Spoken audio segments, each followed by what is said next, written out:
Episode 18। जब diplomacy और betrayal ने इतिहास बदल दिया। पावर हासिल करना एक बात है, लेकिन उसे बनाए रखना सबसे मुश्किल खेल है। कई रूलर्स ने अपनी सत्ता बचाने के लिए अलायंसेस बनाए, ट्रीटीज साइन की और फिर उन्हीं अलायंसेस को तोड़कर अपने एनिमीज को खत्म किया।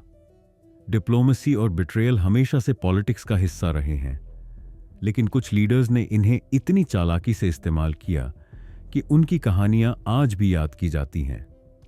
आज के एपिसोड में हम उन रूलर्स की बात करेंगे जिन्होंने सत्ता बचाने के लिए दोस्ती और धोखे का सबसे बड़ा खेल खेला।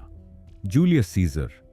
जब सबसे करीबियों ने ही धोखा दे दिया, जूलियस सीजर रोम का सबसे पावरफुल लीडर था, जिसने रिपब्लिक को खत्म कर एक एम्पायर की शुरुआत कर दी।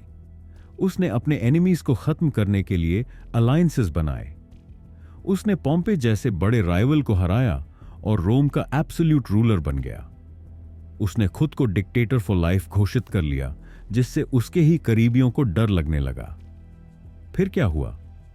उसके सबसे करीबी लोग, जिनमें उसका भरोसेमंद दोस्त ब्रूटस भी शामिल था, उसके खिलाफ हो गए। आईडीज ऑफ मार्च यानी 15 मार्च को सीजर को सेनेट में बुलाया गया और वहीं उसे चाकुओं से गोद कर मार दिया गया। लेसन: अगर आप अपने एलाइज को डराओगे तो वो कभी भी तुम्हारे खिलाफ हो सकते हैं। बिस्मार्क। जब डिप्लोमेसी से बिना युद्ध जीता गया, एम्पायर ऑटो फॉन बिस्मार्क को मॉडर्न जर्मनी का आर्किटेक्ट कहा जाता है। उसने युद्ध किए, लेकिन उससे भी ज्यादा डेंजरस उसके डिप्लोमैटिक मूव्स थे। उसने प्रशा को जर्मनी की सबसे बड़ी पावर बना दिया। उसने सीक्रेट अलायंसेस बनाए, जिससे उसके एनिमीज आपस में लड़ने लगे। उसने अपने राइवल्स को डिप्लोमैटिकली मैनिपुलेट किया ताकि प्रशा को फायदा मिले। फिर क्या हुआ? बिस्मार्क की डिप्लोमेसी इतनी स्ट्रांग थी कि बिना ज्यादा खून बहाए उसने जर्मनी को एक कर दिया। लेकिन बाद में जब उसे पावर से हटा दिया गया तो जर्मनी अनस्टेबल हो गई और फर्स्ट वर्ल्ड वॉर की शुरुआत हो गई। लेसन: अगर डिप्लोमेसी स्मार्टली यूज की जाए तो पावर हासिल करना बिना युद्ध के भी संभव है। Napoleon Bonaparte. जब दोस्ती का इस्तेमाल सिर्फ पावर के लिए किया गया, नेपोलियन यूरोप का सबसे महान मिलिट्री लीडर था, लेकिन उसने युद्ध से ज्यादा बिट्रेयल से सत्ता को कंट्रोल किया। उसने कई रूलर्स से अलायंसेस बनाए, लेकिन जरूरत खत्म होते ही उन्हें तोड़ दिया। उसने हर डील सिर्फ अपने फायदे के लिए की, बाकी लोगों के लिए नहीं।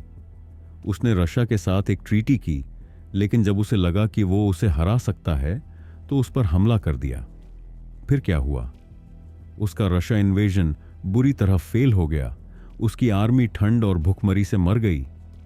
धीरे धीरे उसके सभी एलाइज भी उसके खिलाफ हो गए और उसे सत्ता से हटा दिया गया। लेसन: अगर आप बार बार बिट्रेयल करोगे तो एक दिन सब लोग तुम्हारे खिलाफ हो जाएंगे। डिप्लोमेसी और बिट्रेयल, पावर को बचाने का सबसे बड़ा खेल। पावर सिर्फ ताकत से नहीं चलती, बल्कि डिप्लोमेसी से भी कंट्रोल होती है। अगर आप एलाइज को स्मार्टली कंट्रोल कर सकते हो तो बिना लड़ाई जीता जा सकता है। अगर आप ट्रस्ट तोड़ोगे तो एक दिन हर कोई तुम्हारे खिलाफ हो जाएगा।